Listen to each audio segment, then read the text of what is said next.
একটা গ্রামে শেখর নামের একটা 22 বছরের ছেলে ছিল। শেখর পড়ালেখাতে খুব ভালো ছিল, কিন্তু শেখরের মা বাবা খুব গরিব ছিল। শেখরের যখন কলেজ যাওয়ার সময় হলো, তো ওর বাবা কমল প্রসাদ নিজের ছেলে শেখরকে বলল, বাবা, আমরা যত পারি আমি তোমাকে পড়াশোনা করেছি বটে, কিন্তু আর আমরা তোমাকে পড়াতে পারবো না। কিন্তু কেন বাবা? আপনি তো জানেনই যে কলেজে যাওয়া আমার একটা স্বপ্ন। আমি পড়াশোনা করে আমি বড় মানুষ হতে চাই। শেখরের কথা শুনে শেখরের মা অনিতা মমতা ভরা নজরে শেখরের দিকে তাকিয়ে বলল, প্রত্যেক বাবা মা এটাই চায় বাবা, যে ওদের সন্তান বড় হয়ে ভালো কলেজে যাক, আর সে যেন তার বাবা মায়ের অনেক নাম উজ্জ্বল করে। কিন্তু তুমি তো জানোই, তোমার বাবা মজদুরি করে তোমাকে এত অবধি পৌঁছেছে। কলেজের ফিস উনি এখন আর ওঠাতে পারবেন না। কোনো ব্যাপার না মা, আমি বাবার কষ্টটা বুঝতে পারি। আমি জানি যে বাবা এক এক পয়সা জমা করে আমাকে ইন্টারটা করিয়েছে, কিন্তু এখন আমি বড় হয়ে গিয়েছি। আমি এতটা শিক্ষিত তো হয়েই গেছি যে আমি বাচ্চাদেরকে পড়াশোনা করিয়ে নিজের কলেজের ফিসটা তুলে নিতেই পারবো। পুরো গ্রামের মধ্যে শুধু তুমি ইন্টার করনি, নয়তো তুমি জানোই যে আমাদের গ্রামের প্রধান কোনো মা বাবার সন্তানকে পড়ানোর পরামর্শ দেন না। এই গ্রামের যেই মা বাবাই নিজের সন্তানকে পড়ানোর কথা চিন্তা করে, তো প্রধান সব সময় তার কান ভরে দেয়। তোমার মা একদম ঠিক বলছে বাবা। আরে লোকেরা তো শিক্ষার শুধু লাভটাই দেখে, কিন্তু আমাদের গ্রামের প্রধান তো শিক্ষা পেলে নাকি লোকসান হয় এসব বলতে থাকে। বারবার বলে পড়াশোনা করার পরে লোকজন নাকি পাগল হয়ে যায়, সে আর কোনো কাজের থাকে না। পরিশ্রম করার সময় সে সব সময় নাকি ফাঁকি মারে, আর কাজকর্ম করতে নাকি সে লজ্জা পায়। বাবা, আমি চাই যে তুমি এখন তোমার বাবার কাজে সাহায্য করো। তোমার বাবা এখন বুড়ো হয়ে গেছে। তুমি কি মনে করো বলো তো মা? আমি কি চাই না যে বাবা এখন আরাম করে বসুক? কিন্তু তুমি আমাকে বলো যে তোমরা কি চাও, যে আমিও বাবার মতন মজদুরি করব? না মা, আমি একটু অন্যরকম কিছু করতে চাই। এটা বলে শেখর ওখান থেকে চলে গেল। কমলা প্রসাদ নিজের বউয়ের দিকে তাকিয়ে বলল, কোনো ব্যাপার না, ও একটু অন্যরকম কিছু করতে চাইছে, তা এতে তো কোনো ভুল নয়। আমার তো মনে হচ্ছে আমার ছেলে বড় কিছু একটা করবে। পরের দিন শেখর নিজের ব্যাগ প্যাক করে শহরে যাওয়ার জন্য তৈরি হতে থাকলো।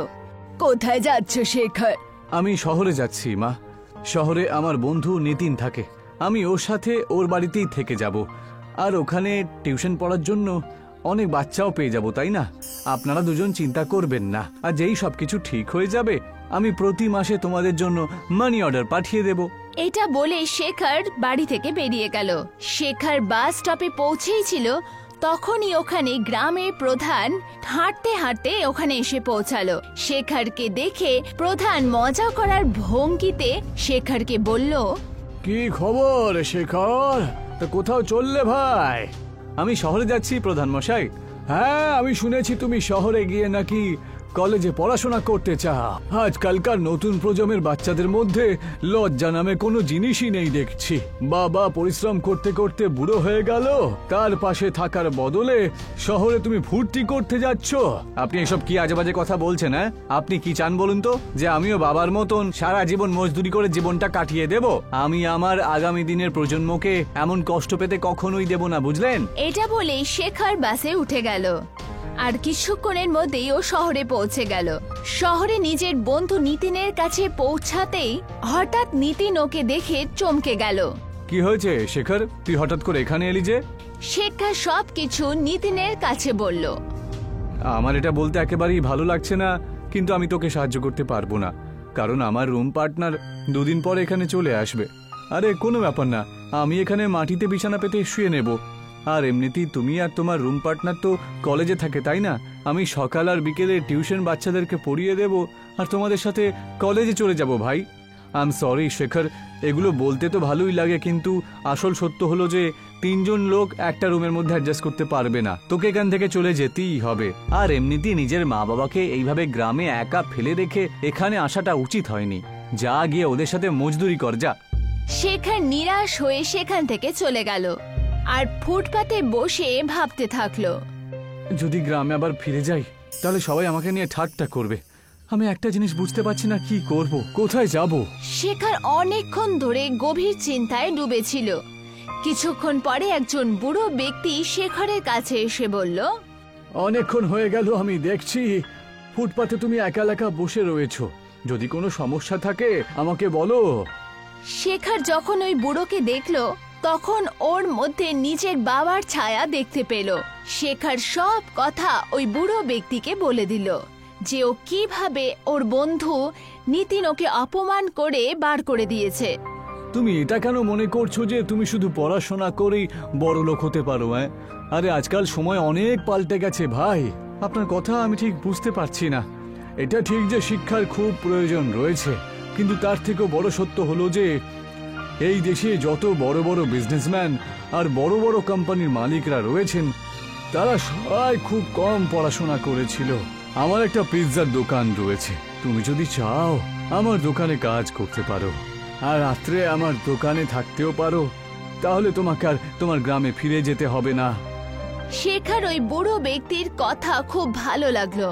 ওই দিনের পর থেকে শেখর ওই বুড়ো ব্যক্তির দোকানে ডেলিভারির বয়ের কাজ করতে শুরু করলো। ও সারা দিন পরিশ্রম করে পিৎজার ডেলিভারি করত। আর রাত্রিবেলায় বুড়ো ব্যক্তি যখন দরজা বন্ধ করে চলে যেত তখন শেখর ওর দোকানে বসে রাতভর পড়াশুনো করত। ধীরে ধীরে শেখর বুঝতে পারলো যে পড়াশুনো আর ব্যবসা দুটো আলাদা আলাদা ব্যাপার। একদিন শেখর ওই বুড়ো ব্যক্তিকে বলল, আমি পিৎজা তৈরি করা শিখতে চাই। তা অবশ্যই তোমাকে শেখাবো, তুমি আজ থেকেই রান্নাঘরে কাজ করবে। শেখর কিছুদিনের মধ্যেই খুব সুস্বাদু পিৎজা বানানো শিখে গেল। ওর হাতের বানানো পিৎজা লোকের খুব ভালো লাগতো। শেখর এখন কিছু টাকা বাঁচিয়ে ও নিজের মা বাবাকে মানি অর্ডার করে দিত। হঠাৎ ওই বুড়ো ব্যক্তির মৃত্যু হয়ে গেল। বুড়ো ব্যক্তির মৃত্যুর পরে ওই বুড়ো ব্যক্তির ছেলে শেখরকে বলল, আমি তোমাকে প্রথম থেকেই পছন্দ করতাম না বাবা। জানি না যে তোমার মধ্যে কি দেখতে পেয়েছে যে পুরো দোকানটা তোমাকে উনি দিয়ে দিয়েছেন। তুমি এখান থেকে আসতে পারো। হ্যাঁ, এমন করবেন না। যদি আপনি আমাকে দোকান থেকে বের করে দেন তাহলে আমি কোথায় যাব? আরে তোমার যেখানে ইচ্ছে তুমি যাও, আমি কি করব? আর এমনিতেই তো তুমি পিৎজা বানাতে পারো, যাও গিয়ে অন্য কোথাও পিৎজা বানাও। আর কখনো আমার দোকানের আশেপাশে তুমি ঘুরবে না। যাও, বেরো এখান থেকে। শেখর চুপচাপ নিজের জিনিস গুছিয়ে ওর দোকান থেকে বেরিয়ে গেল। বাইরে বেরিয়ে ও আবার সেই ফুটপাতে এসে দাঁড়ালো যেখানে ওর প্রথম আলাপ ওই বুড়ো ব্যক্তির সাথে হয়েছিল। আমি হার স্বীকার করে নেব না, আমার হাতের পিৎজা শহরের লোকেদের খুব ভালো লাগে। এমনিতেই অনেক লোক আমাকে বলেছে যে আমার নাকি একটা নিজস্ব দোকান খুলে নেওয়া উচিত। আমি বরং সবার কাছ থেকে একটু সাহায্য চাই। এবার থেকে আমি আমার ব্যবসা নিজের কাছেই কারুর কাছে আমি আর হাত জড়ো করব না। হ্যাঁ, এটা বলেই শেখর ওই প্রত্যেক জায়গায় যেতে থাকলো যেখানে ও পিৎজা ডেলিভারি করত। শেখরের স্বভাবকে দেখে সব লোকেরা ওকে খুব সাহায্য করলো। আর ও কিছুদিনের মধ্যেই শেখর শহরে একটা ছোট্ট দোকান ভাড়াতে নিয়ে তাতে পিৎজা বানাতে শুরু করলো। কিন্তু শেখরের দোকান চললো না, কারণ শহরে ব্র্যান্ডেড পিৎজা খাওয়ার লোকের সংখ্যা অনেক ছিল। শেখর এই দুশ্চিন্তার সাথেই একটা খুব বড় বেকারির সামনে বসেছিল। আর তখনই একজন ব্যক্তির আওয়াজ ওর কানে এসে পৌঁছালো। কে তুমি? আমার নাম শেখর। আপনি কে? আমার নাম মোহনলাল। ওই যে বেকারিটা দেখতে পাচ্ছ? আমি তো অনেকক্ষণ ধরেই দেখছি এই বেকারিটা তো বন্ধ পড়ে রয়েছে। আমার বেকারি রাত্রেতেই স্টার্ট করা হয়। আমার বেকারিতে বড়া পাও খুব ভালো তৈরি হয়, বুঝলে? আচ্ছা, এমনিতে তুমি কি করো? এখন আর আমি আপনাকে কি যে বলি, আমি পিৎজা তৈরি করি। কয়েক সময় আগে আমি ঋণ নিয়ে একটা দোকান খুলেছিলাম, কিন্তু কি জানি কি হয়েছে, আমার পিৎজা কোনো লোক কিনছেই না। কারণ তোমাকে নতুন কিছু তৈরি করতে হবে বাবা। তুমি বড়া পাও পিৎজা ট্রাই করে দেখতে পারো তো। বড়া পাও পিৎজা? এসব কি আজেবাজে কথা বলছেন আপনি? আমি তো প্রথম এইসবের নাম শুনছি। তোমার স্বভাব দেখছি খুবই ভালো বাবা। তোমাকে আমি একটা গোপন কথা বলি, আমি বড়া পাও তৈরি করার অনেকগুলো ধরন জানি, বুঝলে তুমি? অনেক বছর আগে আমি বড়া পাও পিৎজা তৈরি করার বিধি একজন বিদেশির কাছে শিখেছিলাম। তুমি যদি চাও তাহলে আমি তোমাকে সেই বিধি শেখাতে পারি, কিন্তু একটা শর্ত আছে। কিরকম শর্ত বাবা? আমার যে বড় পাও পিৎজা বানানোর বিধি রয়েছে তার জন্য তোমাকে শুধু আমার বেকারি থেকেই তোমাকে বড়া পাও কিনতে হবে। কিন্তু আমার কাছে আপনার কাছ থেকে বড়া পাও কেনার পয়সা নেই তো। কোনো ব্যাপার না, আমি তোমাকে ধার দেওয়ার জন্য রাজি আছি, কিন্তু এটাতে কি গ্যারান্টি রয়েছে যে বড়া পাও পিৎজা বিক্রি হবেই হবে? অবশ্যই বিক্রি হবে, আর দেখতে দেখতে তোমার দিন পাল্টে যাবে ভাই। এটা বলে মোহনলাল শেখরকে বেকারির ভেতরে নিয়ে গেল, কিন্তু শেখর দেখলো যে বেকারি ভেতর থেকে খুব বড় হয়েছিল, আর ওখানে একজন মজদুরও কাজ করছিল না, শুধু মেশিনই কাজ করছিল, যেটা অটোমেটিক ভাবে বড়া পাও তৈরি করছিল। বাবা, এখানে তো কোনো শ্রমিকও নেই, আর এত বড় মেশিনের শব্দ তো বাইরে থেকে শোনাই যাচ্ছে না। এটা হলো অটোমেটিক মেশিন বাবা, কিছু সময় পরে তুমি সব বুঝে যাবে। মোহনলাল বেকারির ভেতরে শেখরকে বড়া পাও বানানোর নিয়ম বোঝাচ্ছিল। কিছুক্ষণের মধ্যেই শেখর বুঝে গেল। শেখর অনেকগুলো বড়া পাও নিয়ে নিজের দোকানে গেল, আর সকাল অবধি ও বড়া পাও পিৎজা তৈরি করে রাখলো, যার সুগন্ধ দূর দূর অবধি পৌঁছাচ্ছিল। একটা বাইক আরোহী ওখানে পাশ দিয়ে যাচ্ছিল। হঠাৎই শেখরের দোকানের সামনে বাইক দাঁড় করিয়ে দোকানে গেল। এখানে তো খুব সুগন্ধ পাওয়া যাচ্ছে, এটা হলো বড়া পাও পিৎজার সুগন্ধ। আমি তো এই ধরনের পিৎজার ব্যাপারে প্রথমবার শুনছি, কই দাও দেখি, আমাকে একবার টেস্ট করাও দেখি তো। শেখর একটা বড়া পাও পিৎজা ওকে দিয়ে দিল। ও পিৎজাকে ওই যুবক খুব আনন্দে উৎসাহিত হয়ে গেল। বিশ্বাস করো, পিৎজা খেতে আমার খুব ভালো লাগে, কিন্তু এত সুন্দর পিৎজা এর আগে আমি কখনো খাইনি। এটা হলো বড়া পাও পিৎজা, আপনার কি ভালো লেগেছে? আমার খুব ভালো লেগেছে। আমি হলাম নিউজ রিপোর্টার, তোমার এই বড়া পাও পিৎজার প্রশংসা আমি টিভিতে অবশ্যই করব। এটা বলেই ওখান থেকে চলে গেল।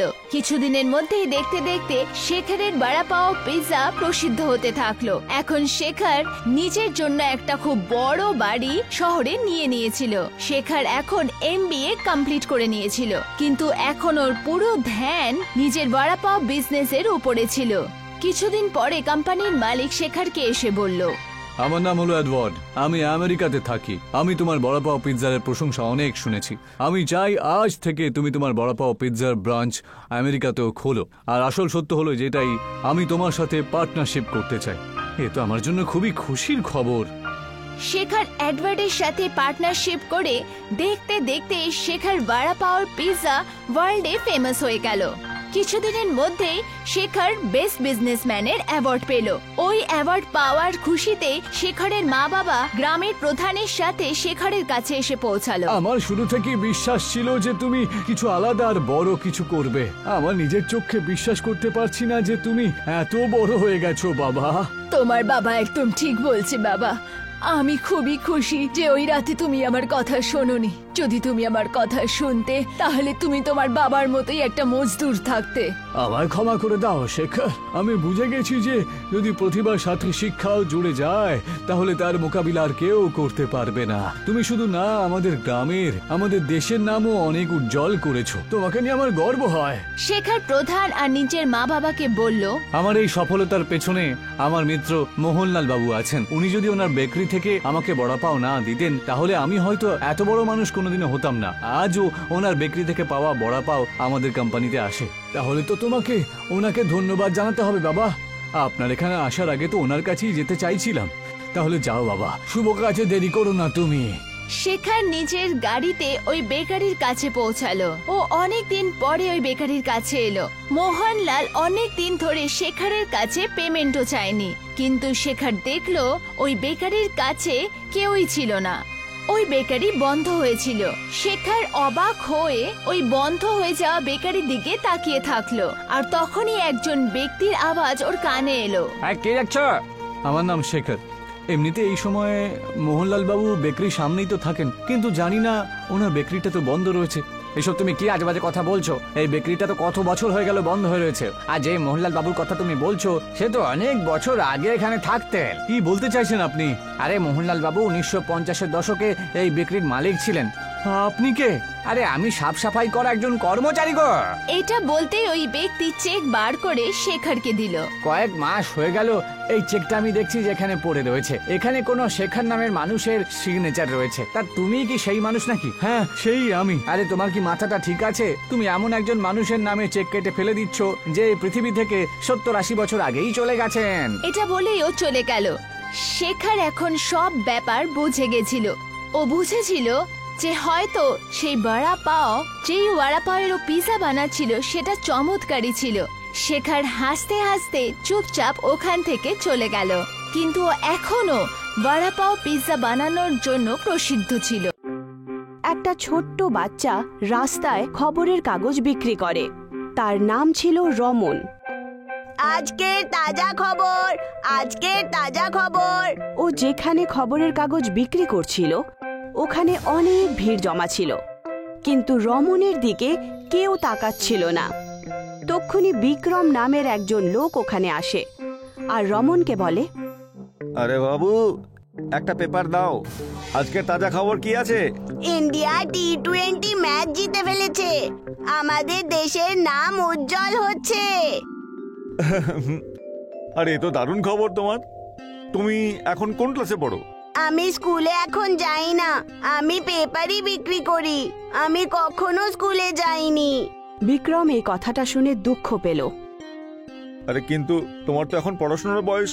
কিরকম বাবা মা তোমার যে তোমাকে এত ছোট বয়সে কাজে লাগিয়ে দিয়েছে তারা?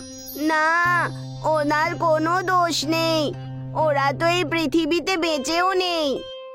বাবা তো আমার জন্মের আগেই মরে গেছিলেন, আর আমার মা লোকেদের বাড়িতে বাসন মাজার কাজ করে, যাতে ঘর চালানো খুবই মুশকিল হয়ে যায়। তোমার মা কি জানেন যে তুমি এভাবে রাস্তায় পেপার বিক্রি করো? না, উনি জানেন না, উনি চান না যে আমি এরকম কাজ করি, কিন্তু আমি মায়ের সাহায্য করতে চাই। ও কথা বলছিল তক্ষুনি ওখানে পুলিশ চলে আসে আর সমস্ত রোডের দোকানগুলোকে ভাঙতে শুরু করে দেয়, আর তাতেই রমনের দোকানও ভেঙে যায়। আরে চলো চলো চলো, জায়গা খালি করো, সরাও সরাও, এখান থেকে সরাও। বিক্রম এইসব দেখে খুব খারাপ পাচ্ছিল। ও রমনকে খোঁজার চেষ্টা করতে লাগে, কিন্তু পুলিশ অন্যান্য দোকানদারদের সাথেই রমনকেও নিজের গাড়িতে বসিয়ে নেয় আর পুলিশ স্টেশনে নিয়ে চলে যায়। হে ভগবান, ওই ছোট একটা বাচ্চাকেও পুলিশ তুলে নিয়ে চলে গেল। ও নিজের মায়ের থেকে লুকিয়ে পয়সা রোজগার করছিল। আমার ওকে সাহায্য করা দরকার। বিক্রমও পুলিশ স্টেশনে পৌঁছে যায় আর পুলিশ ইন্সপেক্টরের সাথে কথা বলে। সাহেব, আপনি এইসব লোকেদের কেন ধরে রেখেছেন? এরা তো শান্তি মতো নিজেদের ব্যবসা করছিল। আরে সব লোক অবৈধভাবে রাস্তার ধারে নিজেদের দোকান লাগিয়ে দেয়, যে কারণে রাস্তায় জ্যাম হয়ে যায়। আরে আমিও এদের পেটে লাথি মারতে চাই না, কিন্তু আমার হাত বাঁধা, উপর থেকে অর্ডার আছে আমাদের। বিক্রম পুলিশের কথাবার্তা শুনে নেয় আর রমনের দিকে তাকায়, আর তারপর ও পুলিশকে বলে, সাহেব, আমি ওই বাচ্চাটাকে জামিন করাতে চাই। ওকে ওকে আপনি ছেড়ে দিন প্লিজ। ওর মা নিশ্চয়ই ঘরে অপেক্ষা করছে। আরে আরে ঠিক আছে, এখানে সাইন কর আর ওকে নিয়ে যা যা। বিক্রম রমনকে নিজের সাথে নিয়ে বাইরে চলে আসে। তোর খিদে পেয়েছে কি? আরে নিশ্চয়ই খিদে পেয়েছে, চল আমি তোকে নিয়ে গিয়ে ধাবায় খাওয়াচ্ছি। বিক্রম রমনকে নিয়ে একটা ফুড প্লাজায় চলে আসে। ওই ফুড প্লাজার মালিক বিক্রম নিজেই হয়। ওখানে পিৎজা, বার্গার আর মোমোজের মতো ফাস্ট ফুড পাওয়া যায়। বল বল তুই কি খাবি? পিৎজা খাবি কি? না, আমার কাছে তো টাকাই নেই। আপনি আমাকে পুলিশের থেকে ছাড়ালেন, সেটাই আমার জন্য অনেক বড়। আরে এই ফুড প্লাজাটা আমার নিজেরই, তোকে কোনো পয়সা দিতে হবে না। এখানে তোর যা খেতে ইচ্ছা করবে নিজের মতো করে খেতে পারিস। তোকে আমি এটা নিজের বড় ভাই হিসাবে বলছি। রমনকে বিক্রম একটা পিৎজা খাওয়ায়। রমন ওই পিৎজার একটা টুকরো খায় আর তারপর রেখে দেয়। বিক্রম এটা দেখে রমনকে জিজ্ঞাসা করে, কি হয়েছে রমন? তোর কি এখানে ভালো লাগছে না নাকি? তুই আগে নিশ্চয়ই কখনো এটা খাসনি, তাই না? রমন নিজের মাথা নাড়ায়, যাতে ও বলতে চায় যে সত্যি ওই পিৎজাটা ওর পছন্দ হয়নি। আমি বাড়ি যেতে চাই, আমার মা আমার জন্য খাবার বানিয়ে অপেক্ষা করছে, হয়তো তার স্বাদ এই পিৎজার থেকে অনেক বেশি, আমি ওটাই খাবো। আপনার সাহায্যের জন্য ধন্যবাদ। আরে আরে তোকে ধন্যবাদ দেওয়ার কোনো প্রয়োজন নেই। আজ থেকে তুই রাস্তায় কাগজ বিক্রি করবি না। তোকে কাল থেকে আমার এই ফুড প্লাজায় আসতে হবে, আর আমি তোকে কাজ দেব। ঠিক আছে, আমি কাল আসছি। বিক্রমও নিজের বাড়ি ফিরে যায়। তারপর পরের দিন সকালে ও সোফায় বসে ভাবতে শুরু করে। বাচ্চাটা নিজের মায়ের দুঃখের ভার লাঘব করতে চেয়েছিল, ভাগ্যক্রমে সে সময়ের আগেই বড় হয়ে গেল। ওর শিশুকালও চিন্তাতেই কেটে যাচ্ছে। কে জানে ওকে আর কি কি দেখতে হবে। আজ যখন ও আসবে তখন আমি ওকে বলে দেবো যে ওর পড়ার খরচা এবার থেকে আমিই দেব। ওকে শুধুমাত্র ভালো করে লেখাপড়া করতে হবে। সকাল সকাল রমন বিক্রমের ফুড প্লাজায় পৌঁছে যায়। ও কাজ করার জন্য তৈরি হয়ে যায়। বিক্রম যেই মাত্র ওকে বলে যে ও তাকে লেখাপড়া করাতে চায়, তখন ও বলে, না, আমি আমার লেখাপড়া নিজের দমে করতে চাই। যদি আপনি আমাকে দিয়ে কোনো কাজ করাবেন তবেই আমি আপনার সাহায্য নেব। আমিও আপনার সাহায্য করতে চাই। আরে তুই তো খুব অভিমানী ছেলে, আর এটা খুব ভালো কথা। চল ঠিক আছে, তুই সন্ধেবেলায় রান্নার একটুখানি কাজ করবি আর বেঁচে থাকা খাবার বাড়ি নিয়ে যাবি, ঠিক আছে? বিক্রম সেটা মেনে নেয় আর রমন ফুড প্লাজায় কাজ করতে শুরু করে দেয়। একদিন রাত্রিবেলা ও একা বসে পিৎজা খাচ্ছিল। তক্ষুনি বিক্রম ওখানে চলে আসে আর তার নজর পড়ে রমনের পিৎজার দিকে। রমন, তুই তো এটা পছন্দ করতিস না। এটার ওপর তুই কি ঢেলে খাচ্ছিস? এখন এটা কিরকম লাগছে? হ্যাঁ, এটা একটা কাস্টমার অর্ডার করে ছেড়ে দিয়েছিল। আজ আমার মা আমাকে টিফিনে তরমুজ কেটে দিয়েছিল, তাই আমি সেই তরমুজটা এই পিৎজার ওপরে দিয়ে দিলাম। এখন আমার এটা খেতে খুব ভালো লাগছে। এর স্বাদও এখন ভালো হয়ে গেছে। বিক্রম রমনের এই কথা শুনে এই আইডিয়াটা খুবই পছন্দ হলো। ও এখানে একটা নতুন ধরনের পিৎজা বানানোর আইডিয়া পেল। ও সারা রাত বসে এই আইডিয়ার উপরে কাজ করা শুরু করে আর পরের দিন সকালে তরমুজ পিৎজার নামে একটা নতুন পিৎজার লঞ্চ করে দেয়। এই পিৎজা খুবই ভালো ছিল আর অনেক তাড়াতাড়ি বিক্রমের এই তরমুজ পিৎজার কারণে তার রেস্টুরেন্ট ফেমাস হয়ে যায়। দূর দূর থেকে লোকেরা বিক্রমের এই তরমুজ পিৎজা খেতে আসে। সবকিছুর জন্য বিক্রম রমনকে ধন্যবাদ জানায়। রমন, দেখো তোমার স্পেশাল পিৎজা লোকে কত পছন্দ করেছে। তুমি তো আমাকে তরমুজ পিৎজা বানানোর আইডিয়া দিয়েছিলে, সেই জন্য এখন তোমাকে আর কোনো কাজ করার প্রয়োজন নেই। এই পিৎজা থেকে আমার যত রোজগার হবে তার সবকিছু আমি তোমার নামে করে দেব, কারণ এর দাবিদার আসলে হলে গিয়ে তুমি। আজ থেকে তুমি শুধু পড়াশোনা করবে আর আমাদের নাম উজ্জ্বল করবে, ঠিক আছে? ঠিক আছে? হ্যাঁ দাদা, ঠিক আছে। তারপর রমনের লেখাপড়াও ভালো করেই চালু হয়ে যায় আর ও আগে জীবনে অনেক সফল হয় আর ও নিজের মা আর বিক্রমের নাম উজ্জ্বল করে দেয়। সোনপুর গ্রাম বাঁশ ক্ষেতের জন্য প্রসিদ্ধ ছিল। ওখানে অনেক বছর ধরে বাঁশের খুব ভালো চাষ হতো। দীনেশেরও একটা ছোট্ট বাঁশের ক্ষেত ছিল। ওর ছেলে রাজেশও ওই ক্ষেতেই কাজ করত। এই যে রাজেশ, আমাদের যে বাঁশের অর্ডারগুলো এসেছিল, তুমি কি সেগুলো পাঠিয়ে দিয়েছো? হ্যাঁ হ্যাঁ বাবা, আমি তো কালকে বিকেলেই ওগুলো পাঠিয়ে দিয়েছিলাম। ওরা যদি সময় মতো অর্ডার পেয়ে যায় তাহলে আজকে বিকেলের মধ্যে আমাদের পেমেন্টটাও চলে আসবে। বিকেল হয়ে যায় আর দীনেশের বাড়ির বাইরে একটা বাঁশে লোড করা ট্রাক দাঁড়িয়ে পড়ে। আরে, এই ট্রাকটা ফিরে এলো কি করে? এর তো বাঁশগুলো নামিয়ে পেমেন্ট নিয়ে আসার কথা ছিল। দীনেশ ভেতর থেকে রাজেশকে ডেকে পাঠায়। রাজেশ যখন বাইরে আসে তার চেহারা খুব উদাস মনে হচ্ছিল। রাজেশ, এই দেখো, এই ট্রাকটা ফিরে চলে এসেছে। হ্যাঁ বাবা, আমি তো জানি। শহর থেকে বাঁশের খরিদ্দারদের ফোন এসেছিল আমার কাছে। ওরা আমাদের থেকেও কম দামে বাঁশ পেয়েছে কোথাও, সেই জন্য আমাদের কাছ থেকে আর ওরা বাঁশ কিনবে না। আরে, কিন্তু ওরা কোনো কিছু না বলে এরকম কি করে করতে পারে? আমাদের পয়সার এখন খুব দরকার। এখন আমরা এত বাঁশ নিয়ে কি করব? তুমি ওনাদের বলো যে আমরাও কম দামে দিয়ে দেব। কিন্তু বাবা, আমি ওনাদের সাথে কথা বলেছি, কিন্তু ওরা কোনো মতেই আমাদের কাছ থেকে বাঁশ কিনবে না বলেছে। এমনকি আমি ওদের এটাও বলেছি যে আমরা অর্ধেক দামেও বাঁশ দিতে রাজি আছি, কিন্তু ওরা তাও রাজি হলো না। দীনেশ আর রাজেশের এই অর্ডার থেকে অনেক উচ্চাশা ছিল। কিছুদিন ধরে ওদের ব্যবসা ঠিক চলছিল না আর এখন এত বড় অর্ডারের ফেরত চলে আসার পর ওদের সামনে ওরা অন্ধকার দেখতে পাচ্ছিল। একদিন রাজেশ দীনেশের কাছে গেল আর বলে, বাবা, তুমি একদম চিন্তা করো না তো, আমি ঠিক করে নিয়েছি যে এখন আমরা এত বাঁশ নিয়ে কি করব। তা তুমি এখন কি করবে খোকা? আমি কি যে করি কিছুই বুঝতে পারছি না এখন। আমি আমার সব বন্ধুদের কাছে সাহায্য চাওয়ার চেষ্টা করেছি, বুঝেছো? কিন্তু কেউ সাহায্য করতে রাজি হয়নি। এখন প্রত্যেকেরই পরিস্থিতি খুব খারাপ। মার্কেটে বাঁশের দাম দিনের পর দিন নিচে চলে যাচ্ছে।